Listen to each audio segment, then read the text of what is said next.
আমরা চাই দুর্গাপুজোর বিসর্জনের মিছিল আর মহরমের মিছিল একই সঙ্গে একই রাস্তা দিয়ে একই সময় হেঁটে যাবে। কোনো সংঘর্ষ নেই, কোনো দাঙ্গা নেই। আজকে সংখ্যালঘুদের বুঝতে হবে যে বিজেপির লড়াই সংখ্যালঘুর বিরুদ্ধে নয়, বিজেপির লড়াই কোনো মুসলমানের বিরুদ্ধে নয়। দিনের পর দিন একটা সাম্প্রদায়িক বিভাজন তৈরি করে দেওয়া হয়েছে রাজ্যের মাটিতে। আজকে সংখ্যালঘুদের বুঝতে হবে যে বিজেপির লড়াই সংখ্যালঘুর বিরুদ্ধে নয়, বিজেপির লড়াই কোনো মুসলমানের বিরুদ্ধে নয়। হ্যাঁ, আমরা লড়াই করছি আপনাদের বিরুদ্ধে, কারণ আপনাদের বাড়ির ছেলেরা যারা হাতে পাথর নিয়ে ঘুরছে, আমরা ওই পাথরটাকে কেড়ে নিয়ে ওখানে বই ধরিয়ে দিতে চাই। যারা তলোয়ার নিয়ে রাস্তায় নেমেছে, আমরা ওই তলোয়ার কেড়ে নিয়ে তাদের হাতে কলম ধরিয়ে দিতে চাই। এই লড়াই বিজেপির লড়াই, এটা পশ্চিমবঙ্গে বিজেপি করে দেখা। আমরা চাই দুর্গাপুজোর বিসর্জনের মিছিল আর মহরমের মিছিল একই সঙ্গে একই রাস্তা দিয়ে একই সময় হেঁটে যাবে। কোনো সংঘর্ষ নেই, কোনো দাঙ্গা নেই, কোনো রাজনৈতিক সম্প্রীতির বিভাজন নেই। পশ্চিমবঙ্গকে বাঁচাতে হবে, এর বহুত্ববাদকে বাঁচাতে হবে, এই মাটিকে রক্ষা করতে হবে। আর তার জন্যই দরকার একটা শক্তিশালী ভারত ভূখণ্ড। আমরা কলকাতায় দাঁড়িয়ে আছি। 1946 সালের পরিস্থিতি তৈরি করে দিয়েছেন আজকে মমতা বন্দ্যোপাধ্যায়। 46 সালে মহিলাদের থাই পর্যন্ত কেটে বিভিন্ন মাংসের দোকানে ঝুলিয়ে রাখা হয়েছিল মধ্য কলকাতায় আতঙ্ক তৈরি করবার জন্য। এই কলকাতার মাটিতে দাঁড়িয়ে স্লোগান উঠেছিল, পহলে পাকিস্তান দেনা পড়েগা তব ভি ভারত স্বাধীন হোগা।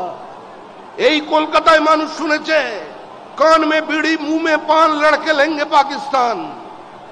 এখানকার মানুষ শুনেছেন, শিক্ষিত মানুষ শুনেছেন, minority has a right to self determination. We want the right of self determination. আত্মনিয়ন্ত্রণের অধিকার চাই, আর তাই ভারত ভাগ মানতে হবে, তবেই ভারত স্বাধীন হবে।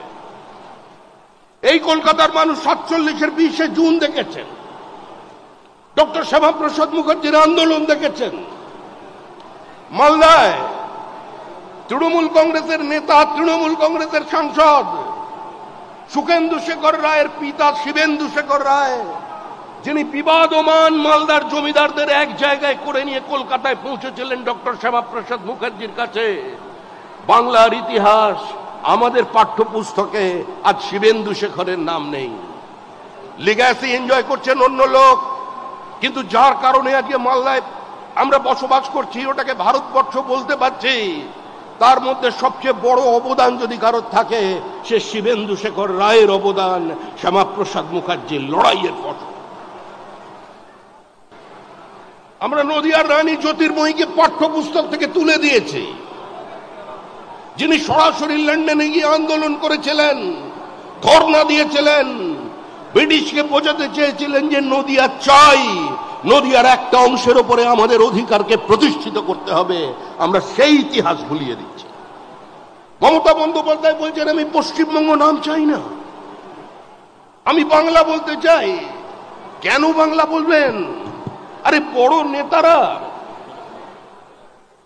নেতারা তো শেষে বক্তৃতা করে, বলছেন ওয়েস্ট বেঙ্গল সবচেয়ে পরে আসে, ডাব্লিউ থাকবার কারণে, তাই ওয়েস্ট বেঙ্গল শব্দটা তুলে দিয়ে শুধু বেঙ্গল করে দিতে হবে। আসলে এর পেছনে একটা চক্রান্ত আছে। চক্রান্ত হচ্ছে ইতিহাস বিকৃতি করবার চক্রান্ত, ইতিহাসকে ভুলিয়ে দেবার চক্রান্ত। মমতা বন্দ্যোপাধ্যায় কোনোদিন 21শে জুলাইয়ের সভায় প্রথম বক্তৃতা করেছেন? মমতা বন্দ্যোপাধ্যায়ের কোন নেতা কোনোদিন কোন সভায় গিয়ে বড় নেতা প্রথমে বক্তৃতা করেন? উদ্দেশ্য একটাই, বাংলার ইতিহাসকে বদলে দাও, বাংলার মানুষকে বোঝাও যে তোমাদের ইতিহাস তৈরি করেছে 1947-এর পরে কংগ্রেস, তার আগে তোমাদের কোনো ইতিহাস ছিল না।